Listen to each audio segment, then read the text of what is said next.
Ladies and gentlemen, welcome to Man in America. I'm your host, Seth Holhouse, coming to you live for yet another show trying to understand exactly what happened at the rally where President Trump, there was an attempted assassination. And I know this is the third show on this in these past couple of days, but I can't think of anything more important to cover right now. I know a lot of folks are they've moved on to the RNC and they're talking about, oh, look at Vivek's speech and the weird religious song that was being played, and I can't get over the fact that the deep state, in my belief, just tried to assassinate President Trump in a way that would forever permanently scar us and completely change the trajectory of our country. And since that time, we're seeing a massive cover-up effort from the Department of Homeland Security, from Mayorkas, from the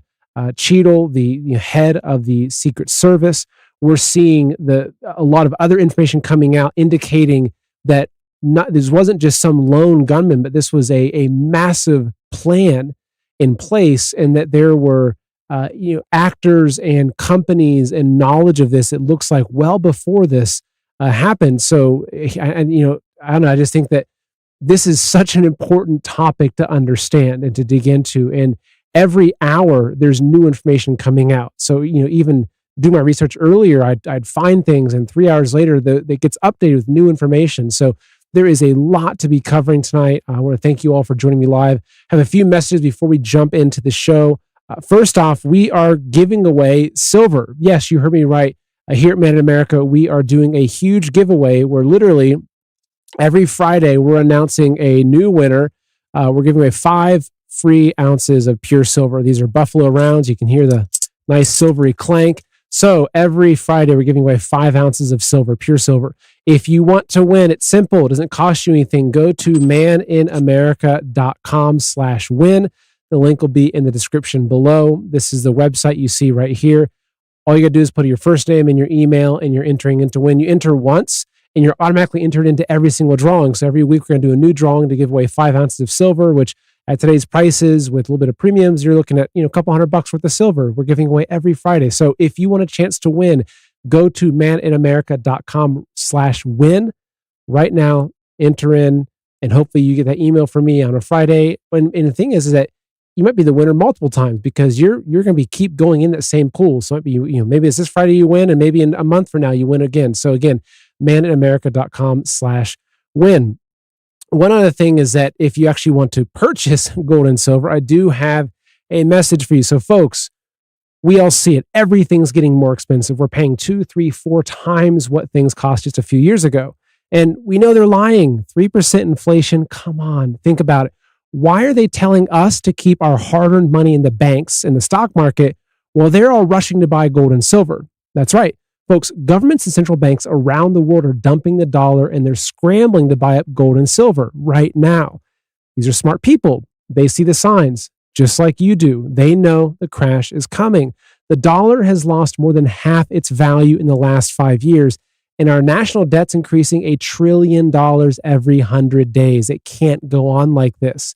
Even Bank of America is now warning about a dollar collapse. And if they're right, it's only a matter of time before our savings, our IRAs, our 401ks could be wiped out. Look, right now, it's still easy to buy gold and silver, but it may not be in the future. So experts are saying that prices are going to keep surging, and UBS says gold could even go up to $5,000 an ounce. Kirk Elliott's phone has been ringing off the hook because the folks who get it aren't wasting time. Now, look, I can't tell you what to do with your hard-earned money, but I can tell you that even if just some of your savings are in gold and silver, you can rest assured that money is safe. So call Kirk Elliott and protect your wealth today. It's better to be 6 months early than 1 day late. So I'll pull up the website for you folks right here. Okay, so this is the website. Go to goldwithseth.com and you fill out this really simple form here to set up a free wealth consultation. So it's goldwithseth.com, or just call 720-605-3900 and start. It's a really easy process. They'll answer all your questions. It's a free consultation. So if you're considering moving some of your assets into gold and silver, you feel safe about that, you want to protect it, it's an insurance policy, I highly recommend Kirk Elliott. So again, goldwithseth.com or 720-605-3900.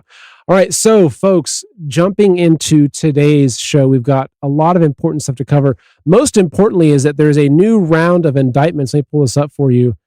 They're coming after Trump yet again. So here we go. Breaking: District Attorney Alvin Bragg files 2 new criminal charges against Donald Trump, including avoidance of a targeted projectile and obstruction of an assassination attempt.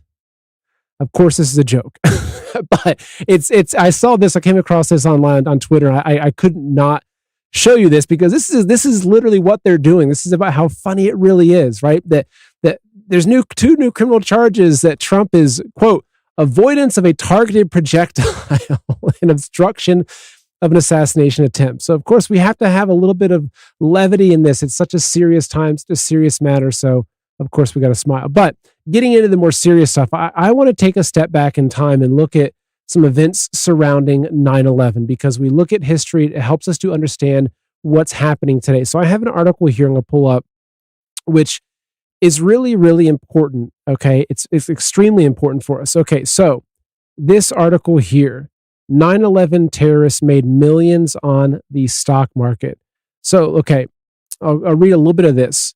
So terrorism, the ultimate insider trading. It's a Charles Stewart University researcher says that what happens to the financial markets after a terrorist attack and how terrorists make money from these market movements is illustrated by the suspicious trading that occurred immediately before the successful attacks in New York, Madrid, and London. So this guy, Dr. Hugh McDermott, a senior lecturer in law enforcement at the CSU, Australian Graduate School of Policy, whatever. He basically says that terrorists make money by speculating on the markets. He says, quote, when terrorists have inside information about an imminent attack, they purchase financial derivatives before the attack and make millions from the subsequent market movements. Okay, now this came out in 2000. This is back in 2011. This article came out. So I'm going to read a little bit here. I'll just zoom in, make it a little bigger. So it says terrorism, the ultimate in insider trading. So this researcher says that what happens to financial markets after a terrorist attack, how the terrorists make money from these market movements is illustrated by the suspicious trading that occurred immediately before the successful attacks on New York, Madrid, and London. So this guy says that, let's continue here. So he said, when terrorists have inside information about an imminent attack, they purchase financial derivatives before the attack and make millions. It says global financial markets reacted swiftly to the news of the terrorist attacks in New York, 2001 Madrid, 2004 and London, 2005, with a general flight to quality. Gold, bonds, and defense stock strengthened and investors flocked to highly liquid developed markets. In contrast, less mature markets suffer, as do stocks such as reinsurance and aviation. So American Airlines share price dropped 39% after the 9/11 attacks, and United Airlines dropped 42%. So even a novice trader can see the windfall that could be achieved in shorting these stocks before a terrorist attack. Take note of that right there, okay? I'll read it again. Even a novice trader can see the windfall that could be achieved in shorting these stocks before a terrorist attack. Okay. Now, so let's take a look here. So market movement. So this Dr. McDermott, a former senior manager with the Australian, whatever, notes that the German Stock Market Commission reported that in the days before 9/11, derivatives traded on underwriter Manchurian were twice normal volumes. So this Rook's share price dropped 22% after the attacks. On September 7th, 2001, the number of put options on British Airways was 4 times normal volumes. British Airways shares dropped 42% over the following week. Between September 6th and 7th, almost 5,000 put options were bought on United Airlines, 6 times the normal volumes. Assuming that 4,000 of these options were bought by terrorists with advanced knowledge of the imminent attacks, these insiders would have made almost $5 million. On September 10th, 4,516 put options were bought on American Airlines, 285 times normal volume. It's another $4 million profit there. So I can keep going. You can keep going. There's a lot of references here. But the key, which I'm going to read it again. Okay, I'm going to read this sentence to you one more time because this is going to really set things up for the next thing we're going to talk about. He's saying, even a novice trader can see the windfall that could be achieved in shorting these stocks before a terrorist attack. Okay, now think about it. Trump with his TMTG, his DJT shares. Basically, if you knew that Trump was going to be killed, right? You could call this absolutely a terrorist attack, the same way people knew that 9/11 was going to happen beforehand because they were involved in it. Now, granted, the article talks about, it makes you think that, oh, maybe there's all these kind of people over in Afghanistan, or these Arabs or these terrorists over there that bin Laden's cousin is buying, he's shorting the airline stocks. No, it's actually probably our own government, probably our own officials, our own people tied into the Bush family, et cetera, that were probably the ones shorting these things, because we know that, well, I guess we assume through our research as truth seekers that 9/11 wasn't just some random terrorist attack, and that people within our own country were highly, highly involved in orchestrating and carrying out and profiting from it, right? It's like, I think it was Larry Silverstein buying insurance on the World Trade Center shortly before that. Maybe he had a little bit of insight into what might happen. So we can see, though, that as that article pointed out, that people short a stock, right? So shorting a stock, and look, I'm not a financial trader, I'm not that kind of guy, but as I understand it, it's basically placing a bet that the stock will go down, right? So if you think that Blockbuster is going to go down significantly, you short Blockbuster, okay? Because then if it's successful, then you make money off of the lessening of Blockbuster's share values. So if we're looking at what happened with Trump over the weekend, and if we look at stocks and we look at, were there any major short positions taken on stocks that would potentially fall if Donald Trump was assassinated, that might give us some good indications. So this is one of the big things that I think that needs to be talked about right now. So I've got a variety of threads and different information that I want to read to you here. So this is from earlier today. This is on the Shadow of Ezra account on Twitter, saying that someone or a group of individuals shorted millions of shares in Trump's Truth Social stock in the week leading up to the assassination attempt. Short positions against Truth Social stock doubled between July 1st and July 12th, going from 7 to 15 million shares. Now, in this person, he says that a similar occurrence was observed on September 11, 2001, when substantial bets were placed against the stocks of major airlines, American Airlines and United Airlines, the day before the attacks, which I just read that to you in that other article. Something similar happened before the terrorist attacks in Israel on October 7th, where bets against the value of Israeli companies spiked in the days prior, suggesting some traders may have had advanced knowledge of the looming terror attack and profited from it. They anticipated that Trump would be dead by Monday morning and tried to profit from that scenario, follow the money. So this little chart here, I'll pull up, this is from what I understand it, this is the shorts taken against DJT, right? So you can see a vertical line, right? That a lot of people, or not necessarily a lot of people, but a lot of shares were shorted. And this was happening right there, 7:15. So this is within 24 hours or so, a day or so before the attempted assassination. So more information has come out. Okay, so this is Champagne Joshi, who great reporting.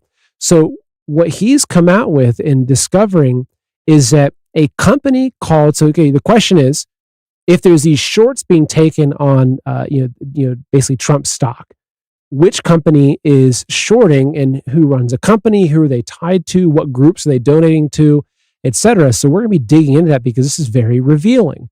Now, I mentioned the Bushes 9/11, and maybe we'll come back to the Bushes. We'll see where this little journey, this little rabbit hole takes us. So Joshi says, a company called Austin Private Wealth LLC shorted 12 million shares of DJT via a put option. The filing date is July 12th, the day before the assassination attempt. They have around $1 billion in assets under management, and this is by far the largest put placed. According to a source, the trade represents 6% of total shares and over 16% of the float of the stock, given the fact that Trump owns 60% of the company, right? So this is a company that Trump owns 60% of. This is a giant bet when you consider the total AUM, but wait, there's more. Okay, so this is just showing the actual bet itself. Okay, now continuing, it says, okay, to make things more interesting, my source tipped me off with the following two images from their Bloomberg terminal.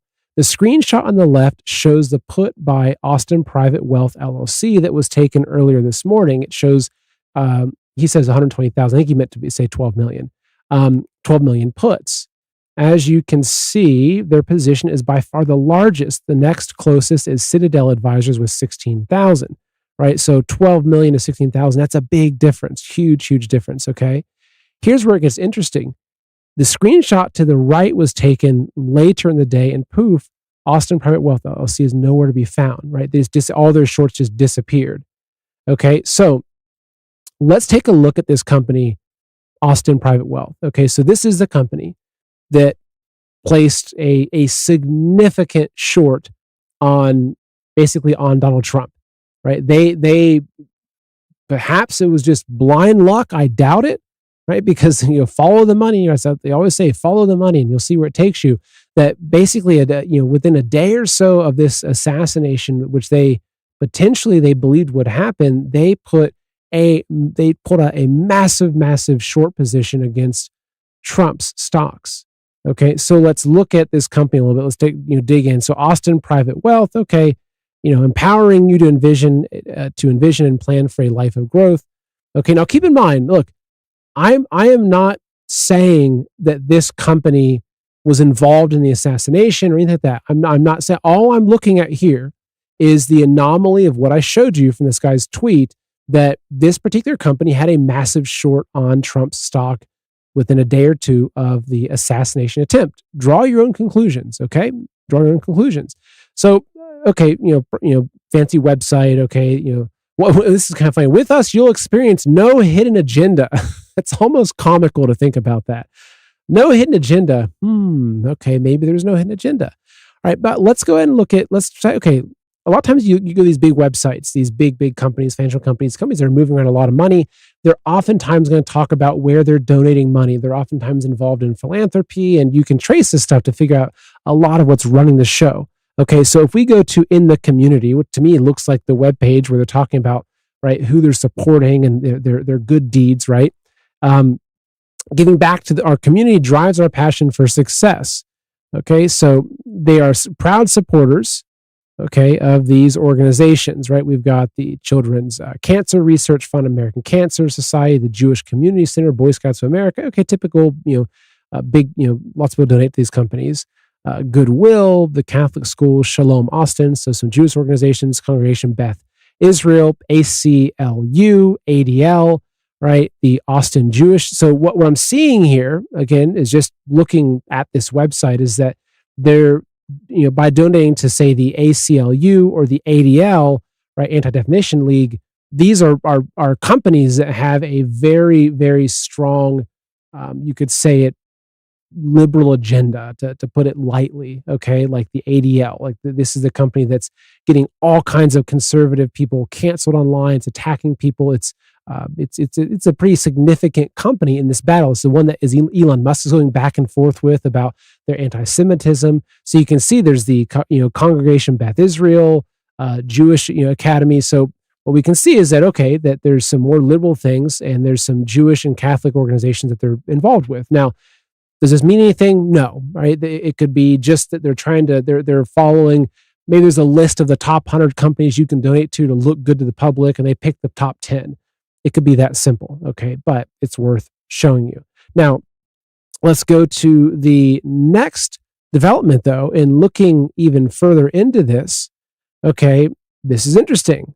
So, breaking: Austin Private Wealth with connections to the Bush family. So we mentioned the Bushes earlier, and okay, coincidence. Now again, this is just pulling together information. You can draw your own conclusions, okay? But I'm reading you what this tweet is saying. It says, breaking: Austin Private Wealth with connections to the Bush family shorted 12 million shares of DJT via a put option on July 12th, just one day before the assassination attempt. The author of this post asked, did the Bushes know something was going to happen to Donald Trump? It says this massive trade represents 6% of total shares and over 16% of the float, given Trump's 60% ownership. Their 1 billion AUM makes this a significant bet. So what are the ties to the Bush family? Now, keep in mind, a lot of these ties, it's not like, the chairman of the board is George Bush Jr., right? It's rarely like that. It's usually a person that served politically that has these ties, and it's not always easy to trace these things. But as this tweet continues, it says, Austin Private Wealth is connected to the Bush family through James A. Baker III, a senior policy director with long-standing ties to the Bushes, having served as Secretary of State under George H.W. Bush and in various roles under Ronald Reagan and George W. Bush. Okay, so it's connected through this guy, James A. Baker III, a senior policy director, right, with long-standing ties to the Bushes, and he was the Secretary of State under George Bush. Okay, so is it a coincidence that the Secretary of State under George Bush is now a senior policy director with this company, with this financial firm that is shorting Donald Trump? Maybe it's just a coincidence. I don't know. You think for yourself. You're smart. It says George W. Bush has strongly shared his support against Trump despite everything happening in our country. While these connections don't imply direct involvement, they highlight significant professional relationships, which is true. Okay, so again, whether this ties back to the Bushes, I don't know. But what we do know is this company, Austin Private Wealth, placed a massive short on the DJT stocks via a put option, right? And it was like right before happening. So going back to the article I talked about, where I mentioned that even a novice trader can see the windfall that could be achieved in shorting these stocks before a terrorist attack. Now, I didn't go and crunch the numbers and see how much money was shorted and how much money could potentially be earned if, say, that these stocks fell 50%, right? Which you would imagine they would, right? I mean, if you're a betting man and you look at the company that Trump owns 60% of the shares of, if the guy is killed, then you would probably expect that the company wouldn't do very well. Like, not implying anything, but like Elon Musk, for instance, if Elon Musk went up in a rocket and died, right, going to Mars or something, you would probably speculate that if that happened, that shares of Tesla and SpaceX and his different companies probably wouldn't fare so well, right? Because they need the leader, they need the guy that started the company that pushes it forward. So anyway, this is worth looking at, right? And then there's also getting into BlackRock, which I see as a comment from over on Rumble saying, don't forget BlackRock, which that gets into a whole different discussion. And in BlackRock's, I don't have the thread here, but I came across it. BlackRock also has some involvement of this. And when you look at and we talked about this in one of the more recent shows on this, I think it was yesterday, I forget whether in the past couple of days, where the supposed shooter, right, Crook, if that's how you pronounce it, I think it's Crook, was featured in a BlackRock commercial, right, about 2 years ago. So there was someone, I forget who it was, but someone had commented in one of the chats, made a good point. It's like, is that BlackRock that's actually making a statement, right? Are they in some way, right, in some sort of chess power play by doing that? Are they showing, hey, this is the kind of control that we have, right? That if BlackRock, I mean, take a step back. Like, what is this communicating? If the company is as powerful as BlackRock produces this commercial 2 years ago, and that one of the main kids that was in the school in the commercial ends up being the kid who supposedly was the guy that was going to assassinate Donald Trump, is that in any way painting a picture that BlackRock may have been involved? Again, draw your own conclusions, but it's just too suspicious, right? It's way too suspicious. There's too many coincidences for it to be just random. And I don't believe in this random, right? You look into things, you can see what's happening. So anyway, it's pretty damning evidence, no matter how you look at it. What this paints is that the picture this paints is that this assassination attempt was a highly coordinated, deeply planned event. It was not something that was spur of the moment. It was not some screwed up lone gunman who just wanted to go, kill this guy because he was getting bullied at school. It was something absolutely massive. I mean, I'm not going to say it's the scale of 9/11 in terms of the orchestration. That was a serious, massive event, but it's up there, right? In terms of the how high of a level this goes to, right? Within the DHS or within the DOJ or what, like this isn't something that just randomly happened. And all this evidence points to something very, very big in terms of coordination. So continuing on. Okay, so we've covered our stocks. Now, the other thing too is that, my video a few nights ago, I played different, kind of discussions. I think it was Joe Manchin, and then also talking about Nikki Haley, and did they know this in advance? Well, I've got a little video here. This is Victoria Nuland, who you're probably familiar with. This is Benny Johnson put this out. He says, this is his words, not mine. He says, why was the deep state's bloodthirsty regime change expert Victoria Nuland guaranteeing that Trump won't be president with a crooked smile on her face just hours before a Biden donor was allowed by Secret Service to shoot Trump in the head? Okay, so I'll play this video. I'll play it a couple times. It's only 13 seconds, but let's just take a look at this. So supposedly from what Benny Johnson's saying is that she made this statement a couple hours before the actual shooting. Let's just check it out. Our economy, et cetera. So I don't think that Donald Trump is going to be president. So if that's what Putin's betting on, he's going to get a unhappy surprise. I think that is number one. Our economy, et cetera. So I don't think that Donald Trump is going to be president. So if that's what Putin's betting on, he's going to get a unhappy surprise.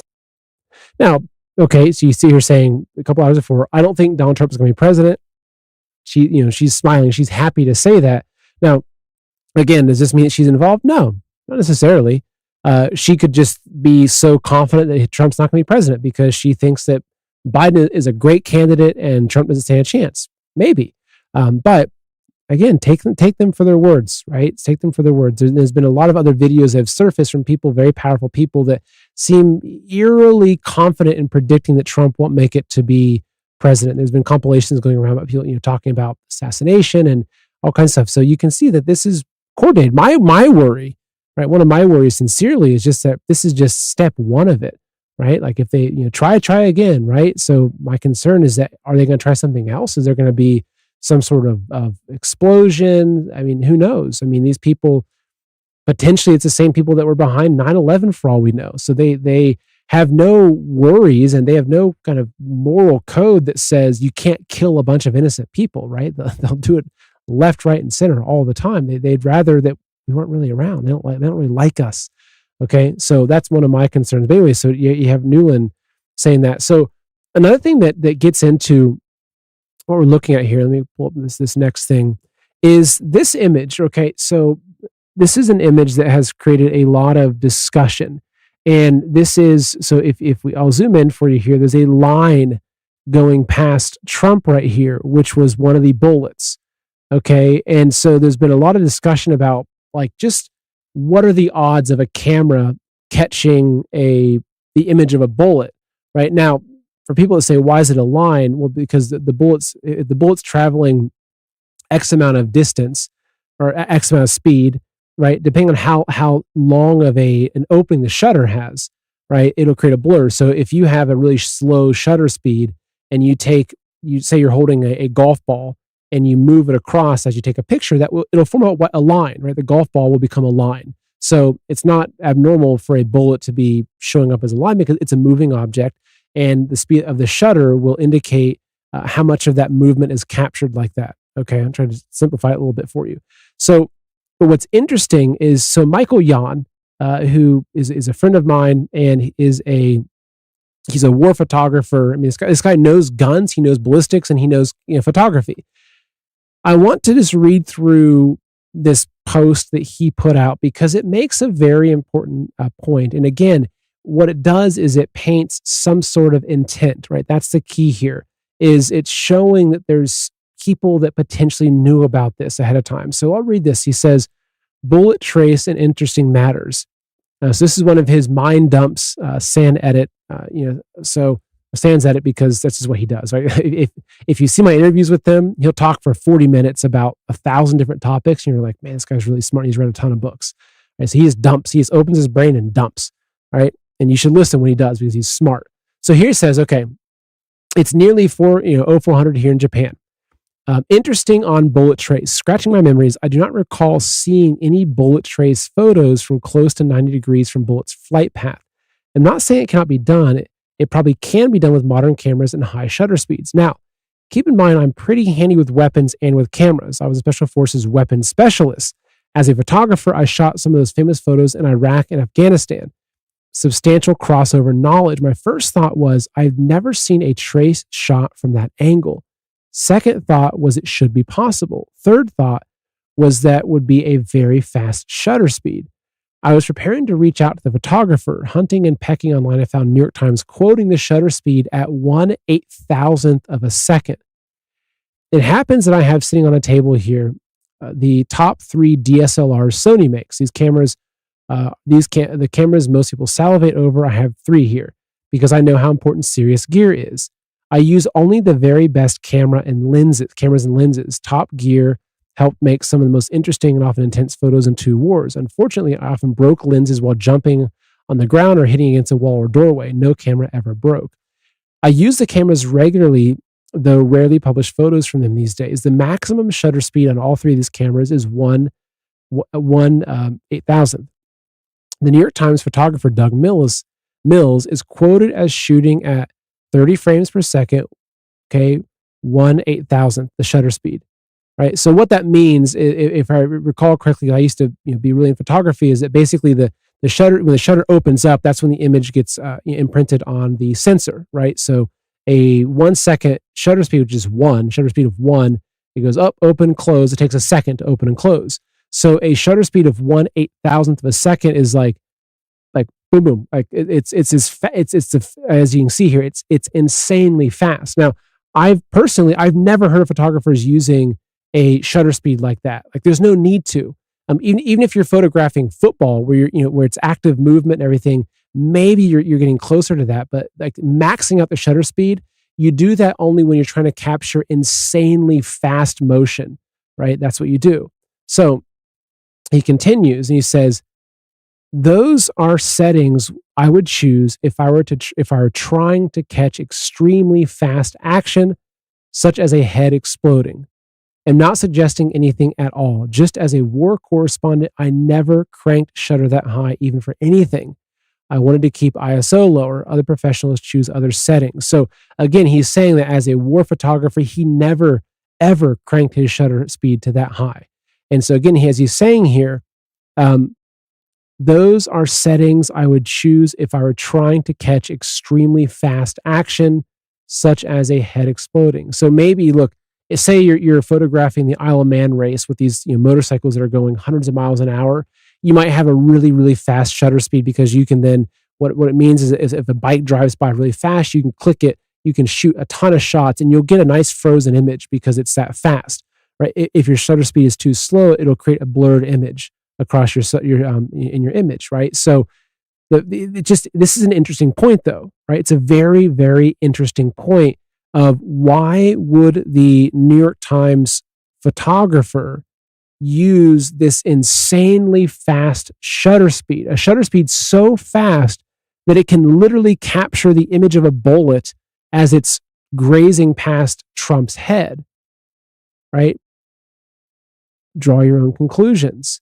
He makes a good point, though, that if you were trying to capture the image of a head exploding, you would use a really fast shutter speed because you'd get a bunch of pictures of it and you would get this perfect, crisp image of the gore of what that would look like. Okay, now I'm not saying the photographer knew the shooting was going to happen. Look, maybe this is just how the photographer uses his camera. Maybe he's somebody that he just always shoots on a really high shutter speed and he hates, whatever. I don't know. But again, it's another one of these things that doesn't really make sense. Michael Yon, a seasoned war photographer who's been in situations where he's filming the exact same things and photographing them, says he's never come close to using that shutter speed. So to me, this is another one of these anomalies that really makes you scratch your head and say, gosh, like how big was the coordination for this, right? It's worth mentioning. So I now want to pivot and talk a little bit about just the cover up. And I'm not going to be diving too much into this because you can see it, right? You can see it all over the place. So here I've got a short video from Dan Bongino, right? So Dan Bongino, I trust a lot of his intel. This guy's former Secret Service. He knows his stuff. So this is from Western Lensman on Twitter, who put this out, who said, from Dan Bongino, Secret Service Director Cheadle is being silenced. So Dan cites unimpeachable sources that tell him they're lying. Here's the other piece of news you're going to hear for the first time. Here I'm hearing from very reputable, again, unimpeachable sources that the failed Secret Service director is being silenced right now by the Biden admin. DHS Secretary Mayorkas, they are coming out to defend her publicly. Why? She knows where all the cookies are in the cookie jar. So I'll play this for you. It's a minute 14. But this is an important one to listen to. Again, this is Dan Bongino. This is him today at the RNC. He's got a booth set up there. They're lying. Here's the other piece of news you're going to hear for the first time here. I am hearing from very reputable, again, unimpeachable sources that the failed Secret Service director is being silenced right now by the Biden administration and DHS Secretary Mayorkas. They are coming out to defend her publicly. Why? Because, hey, Paula, this is my friend, Ed. It's a guy in a white jacket. Can you bring him in? He's a good friend. Sorry, folks. This guy, I love this guy. We used to work together in the Secret Service. He's outside. He's got a white jacket on. Here's what I'm hearing. They are being silenced. They are silencing the Secret Service director. It is not an accident that Mayorkas came out publicly defending her, Cheadle. She knows where all the cookies are in the cookie jar. They know if she goes rogue right now, everything I told you is going to come out in the wash. The failure to secure Mar-a-Lago properly, the repeated turning down of additional security assets. They know this is going to come out in the wash. So they're silencing her right now. I'm getting this from the highest levels. They told her, shut up or your job is at stake. So here's another indication of that, right? So Mayorkas is blocking Secret Service director from testifying, right? So now they're looking into this. A lot of the folks, they're saying, look, this assassination attempt never should have happened. We got to look into it. And of course, it's being blocked, right? So here's a town hall article. Mayorkas is blocking Secret Service director from testifying. Okay, so again, to me, there's something up with this, right? There's a massive cover-up happening. It goes deep. It goes to the highest levels. We have to watch how this unfolds. We have to watch how this unfolds. All right, so continuing now. So more and more information is coming out, though, that's showing that it's undeniable this was allowed to happen. Absolutely undeniable. So this is an article that was on, I think, Daily Mail. It says, so Donald Trump's would-be assassin Thomas Matthew Crooks was at the former president's rally 3 hours before shooting him and sparked the suspicions of the Secret Service because he was carrying a rangefinder used by hunters to take long shots. So again, here you go. Secret Service spotted Thomas Crooks at Trump rally 3 hours before shooting. Right? So they knew this. They knew this guy was coming. Now, again, whether this guy was the actual shooter, my belief is that he's the patsy. He's the Oswald. He's the guy that was just supposed to take the fall for it. They're going to kill him, make sure that he can't talk about it, and they can try to create this narrative of the lone gunman. Right? It's the best way to cover up a crime, right? There, is to say, hey, look, there's this one guy. He was this crazy guy. Look at his, here's these posts on social media. He was bullied. It was him. I want to say one thing is I played, I think in the first show I did, this is Sunday night, I played a video that was supposedly him saying he got the wrong guy and he was talking. And a few people pointed out on social media that I think that actually wasn't him, that it was someone that I think was a TikTok pranker that was pretending to be him. Either way, I just wanted to acknowledge that because, it's part of what happens when you're reporting on stuff this quickly. You have some stuff that comes in that you find out later that actually wasn't the right information, right? So again, I apologize for that. And so it is what it is. But anyway, they had 3 hours, right? They had 3 hours before the shooting. So it just, you can't deny this. The other thing is that, so there's this interview that was recently done, I think it was maybe today earlier, talking about the police officers finding this guy and then putting out this alert to a blanket tactical channel. So I'm just going to, instead of reading through this is a post by Kyle Becker, I'm going to go and just play you this video. It's a minute 40. And so this is one of the officials that was overseeing and responsible for this event locally, right? So go ahead and I'll play this for you. a minute 40, because this is some really, really helpful information to come out. So check this out. Here we go. Did in fact see an individual on the roof with a weapon. He saw the shooter. He did. Your officers are on patrol. They hear that there is a suspicious person on the rooftop. What did your officers do? So our officers in the area started to converge on the building. My understanding is they did a full perimeter walk of the building, weren't able to see up on the roof. Two of the officers went to what appeared to be the lowest point from ground to roof. One of the officers actually boosted the second officer up high enough for him to grab hold of the roof. When he was able to pull his head up over the roof, he did in fact see an individual on the roof with a weapon. He saw the shooter. He did. And what did the shooter do? Turned towards him, had the barrel of his weapon pointed at the officer. At that point, the officer's hanging on to the side of the roof, Yes. unable to pull a gun out, Unable to unable to defend himself, unable to reach his radio. any of that. Yeah. Yeah. Strictly defensive movement for him to lower his head, duck, lost his own grip, right? Fell approximately 8 feet to the ground. That's a steep drop. It's a good drop. Yes, Did he get hurt? he did. In that moment, did they realize there's a threat right now to the former president? They did. So both the boosting officer and the officer that fell were both on the radio, indicating that there was an individual on the roof that did in fact have a weapon. Who did they radio? So there was a blanket tactical channel being Everyone used. heard it. Everyone that was on that tactical channel heard it. Yes. How much time between that radio communication and the gun being fired at the former president? That I don't have that information. So that's helpful. And the fact that he said that they put this out, this blanket radio, this blanket channel. I forget how they refer to it as. What is it? What they call it? A blanket tactical channel, right? So again, more evidence that this was known ahead of time and nothing was done. Now, so what's interesting is that actually, I'll show you this because it's just worth looking at, right? So this right here, it's showing that what happened after Trump moved his head. So you can see that based upon where he was grazed in the ear from moving his head, that just, I think it was like 0.3 seconds before that, that's where his head was, right? So it makes sense that there was an absolute headshot lined up. Now, let me go ahead. I want to dig into a few other things now. So let's see. There's one post I want to read you from Mike Adams, so Health Ranger, because this is important information as a potential, right? Now, again, this is still, we're in the early stages. We're speculating. Okay. So I guess by watching a channel like this, that like what we're doing is we're asking questions. I'm not coming out there in front of, on Fox News saying this is exactly what it is. No, I'm just saying, okay, this doesn't make sense. And we think about this. And Mike Adams is someone that he speculates, he draws conclusions. He's been right a lot. He's been wrong, right? So it just happens. But what he says here is interesting, right? It's interesting. So I'll read through it. So he says, there is now a very credible explanation emerging that says U.S. Secret Service agents on orders from Kimberly Cheadle and Mayorkas placed a Secret Service team inside the building where the shooter was crawling on the roof, and that the actual shots targeting Trump may have been taken by the Secret Service from the inside of the building.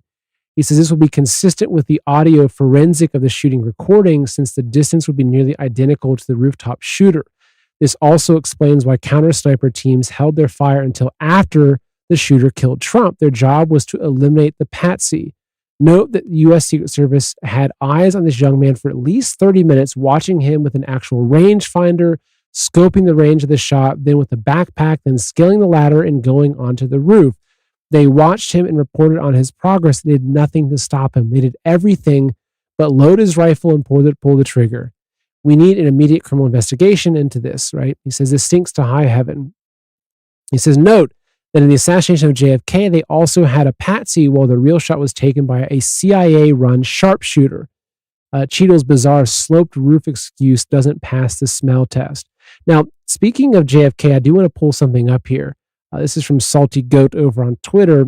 He says, here's a little fun fact you all didn't know. He says, when the motorcade was leaving Love Field Airport in Dallas, the Secret Service agent that always rode on the back bumper behind JFK was ordered away from his position, right? Now, there's actually a video of this. So this right here, I'll play this for you. So what you can see here, let me start back over for you. Okay. I'll go and play it for you. So you'll see there's a guy that is on the back of the car that is asked to get off of the car, and you can see that he's confused. He's kind of like, "Why are you telling me to like abandon my post?" Right. So this is because obviously we know that the coordination behind JFK, but watch this at 17 seconds. Directly in front of the president, and the wife of the governor of Texas is sitting in front of Mrs. Kennedy.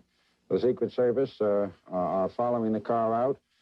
They're standing on the running board of the follow-up car, and as is their custom, until directly in front. So you can see, I'll play it one more time. You can see the guy that someone tells him to get off, and he throws his hands up in the air. He's like, "Why are you telling me to exit? This is my spot." Of the president, and the wife of the governor of Texas is sitting in front of Mrs. Kennedy. The Secret Service are following the car out. They're standing on the... So there you go. I mean, okay, there's nothing new, right? Nothing new. So there is something else I wanted to show you as we round out tonight's show is understanding the role of this guy, this 20-year-old. And I touched on this I think in the previous show on this topic, and the whole idea of a Manchurian candidate, right? This gets into MK Ultra, mind control. And, I think if you're watching this show, you're not going to be the one of the people saying, "Oh, this is all conspiracy stuff," because it's not, it's declassified. I will show you some declassified documents about this exactly.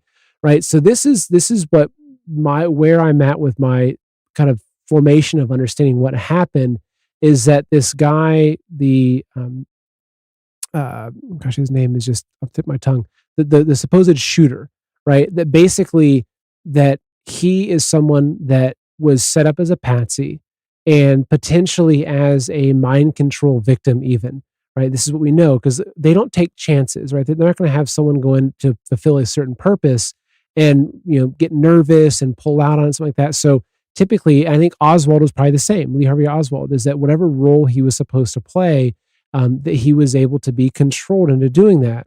And you might say, okay, does mind control really exist? That's some crazy conspiracy. It does actually. Go watch the original Manchurian Candidate. It's not a fiction film. It's a documentary, right? There's government programs, MK Ultra being at the center of them, that basically were able to turn people into mind control victims.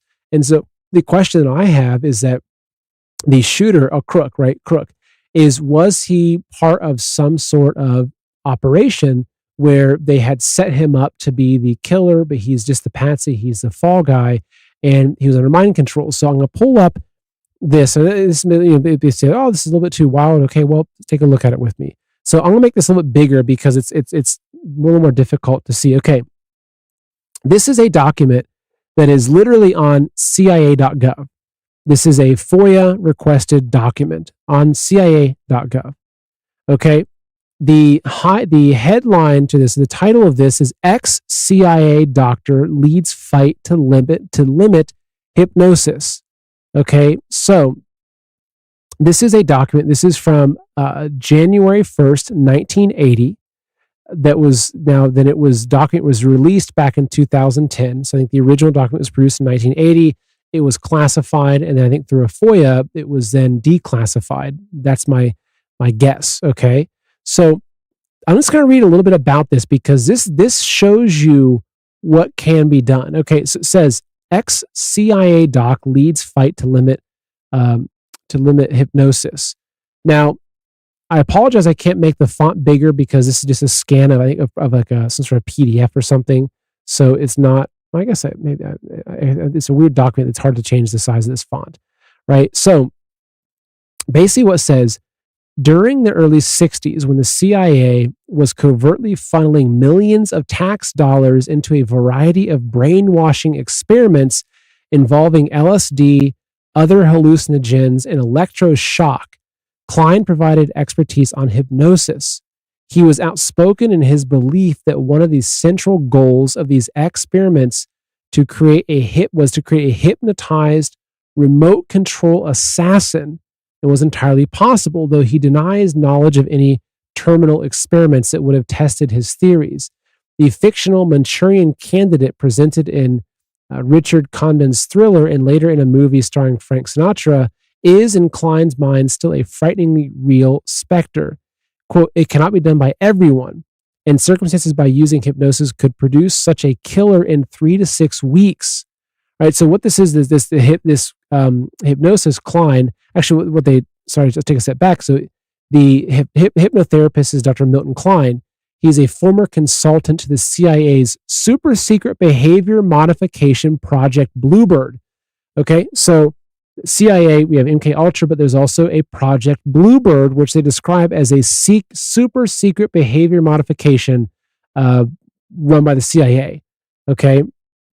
So what he's saying here is that this technique of coercive persuasion to produce antisocial or criminal behavior are one reasons he advocates for legal restrictions. So I think this is what a hypnotherapist who saw what they were actually doing and then came out to speak out against it, saying, hey, you shouldn't be doing this, right? But here what it says, okay, looking at it, is saying that it was done. Let's see, let me find the, so basically this is describing MK Ultra programming, right? Saying that the CIA was covertly funneling millions of tax dollars into a variety of brainwashing experiments involving LSD, other hallucinogens, and electroshock, right? They torture people, right? I've done deep dives into MK Ultra stuff, and it's scary stuff. You get into SRA, and it's frightening stuff, but it's real, right? But then what's crazy is he's saying that his hypothesis is he could produce such a killer in 3 to 6 weeks. Right. So here you have one of the consultants, a hypnotherapist consulting the CIA on a top secret program called, Project Bluebird, where they are able to hypnotize people and turn them into assassins, and him saying that it can be done in 3 to 6 weeks. Right. Now, keep in mind, this was back in the 60s. All right. Imagine what kind of technology they have now. So was this guy, right? Was this crook, this 20-year-old kid who just randomly showed up and he became the fall guy for this entire thing, whose parents happened to, I think, both be in, I think they're either therapists or both his parents were in a profession that raises some flags. But the question is that, was this guy put into some sort of program where he became this controlled, patsy, that he was the one that's going to go up there, and whether he's going to go up there and pretend to take the shot or to try to take the shot and miss, or take the shot and be successful and then be killed, it doesn't matter. But it shows you, to me, this is a very strong possibility, right? This is like, I think if you look back at whether it's Adam Lansing or a lot of the people that are involved in these shootings, these mass shootings, a lot of times they're on all kinds of psychiatric meds. There's a lot of information coming out about that, about the role of psychiatric meds in opening up people to be controlled through mind control programs. So that whole, maybe I'll do a whole show on that at some point, because that rabbit hole goes absolutely deep. It goes deep, right? And there's a lot to discover there. So that is the kind of the wrap up of today's show. And I think I'll end up probably covering this topic, because it's going to be an ever unfolding thing. But to me, the big takeaway is that this is a massive coordination. I do believe personally that there are individuals that were trying to benefit financially from this through shorting Donald Trump stocks. As we looked at in the beginning of the show, it's apparent there's a massive cover-up going on, and they're trying as much as they can to sweep this whole thing under the rug because it was unsuccessful, right? And now they're kind of caught. It's like they're kind of screwed because they played their hand. They tried to assassinate Trump. It failed, but now everyone knows they tried to assassinate Trump. Everyone's focused on that, right? Because if Trump was killed, hypothetically, it'd be terrible, obviously. But they would have accomplished their goal. So if they could just kick the can down the road and just push things away like they usually do, the next administration gets in, and before you know it, no one's even talking about it anymore. But the fact that they didn't kill him, and he actually came back, and he's got this photo, fight, and everything, it's like their whole plan backfired, absolutely backfired. So, folks, okay, a few quick reminders as we finish up. First off, if you're watching, make sure that you hit that green follow button. If you're on Rumble, make sure you're hitting the green follow button. If you're watching on YouTube, go to Rumble, right? There's free speech over there, right? Green follow button is huge. Leave a thumbs up or a like, whatever platform you're using. Leave me a comment. Let me know in the comments. Honestly, I read all your comments. I really do. Read your, let me know what you think in the comments. And a lot of times the theories I get, the ideas that I get come from you. Now, I don't always remember who said what. I try to give credit where it's due, but I love reading your comments because you're smart people. You're really, really smart people. And I can tell a lot of you are actually smarter than me, right? You've got great research. You come in and you're intelligent. So I appreciate that. So please let me know what you think in the comments. Also, big reminder of our silver giveaway. So maninamerica.com/win.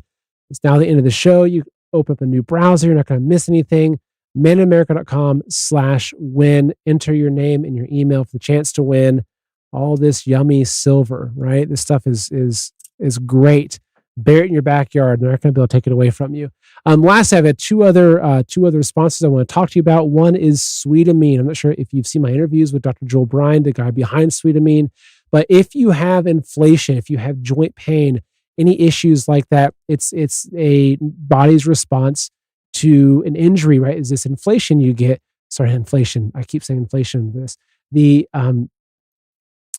inflammation is the word I'm looking for, right? So you have this inflammation. Now, people think that inflammation is just normal. It's like if you get hurt, it swells up as inflammation. But actually, what a lot of people have found, especially Dr. Joel Bryan, is that the inflation comes from a lack of glycine. So glycine is a substance that you get out of animals. If you're eating a cow, for instance, you get glycine, but glycine only exists primarily in the collagen, the tendons, the bones, the bone broth, the bone marrow, etc. Most people are just eating the muscle meat, right? You're grilling a steak, you're making burgers, etc. So most people aren't getting glycine. So what Sweetamine is literally just, I think it's 8 milligrams of glycine with some sweetener. So, and it's not a sugar sweetener, it's a natural, not like a bad one for you. You dump it in your coffee in the morning, whatever, you get your glycine you need. And people, you read the reviews on the website, people have massive decreases in inflation. I keep saying it. My mind's always on inflation and finance these days. Inflammation, right? So huge increase in inflammation. So to try it out, it's a money back. You can try it, order it. If you don't like it, let them know. They'll give you your money back. You can even keep the product if you want to. So you go to mysweetamine.com/Seth. You're going to save some money on your order, or I think there's a promo code you can use as a Seth as well. So, and the other one, finally, is Balance of Nature. So this is it's kind of a cool company. What they do is they have these supplements, right? That's what they look like. And what they are is basically it's freeze dried the essence of fruit that's put into these capsules. So fruit and vegetables. So say, we all know that, hey, you got to eat your fruits and veggies, of course, right? So what it is though, is that there's fruits and veggies are in these little capsules. So say you're not getting enough fruits and veggies, but you want to get the nutrients from them. Instead of going and getting these vitamins, which, they have all kinds of really bad ways of extracting these different, vitamins and different chemicals out of things. These are literally just little capsules that you can open up and taste them. It just tastes like fruit and veggies. Like my little daughter was eating them one day. Kind of funny. But you get your fruits and veggies in one capsule. So for me though, I look at this as a prepping material. I look at this as like, okay, I've got a bunch of these things stuffed in the back of my basement saying worst comes to worst. If I need to get the nutrients of fruits and vegetables, I've got these. It's a great backup. So this is Balance of Nature. You go to balanceofnature.com or you call 1-800-246-8751. So 1-800-246-8751, balanceofnature.com. They've got a massive sale going on. So to get that discount, use promo code Seth, SETH. All right, folks, it is 11 o'clock on the dot. It's been a great show. Thank you all for joining me today. If you want to share the video, I appreciate it. That helps a lot. Sharing, liking, following, etc. Again, thanks everyone for being here. And we'll probably have some more updates on this assassination attempt because more information is coming out every single day. So this is a really important topic. So again, thank you all for being here. I love you all. Take care. God bless. Have a great night. All right, bye, folks.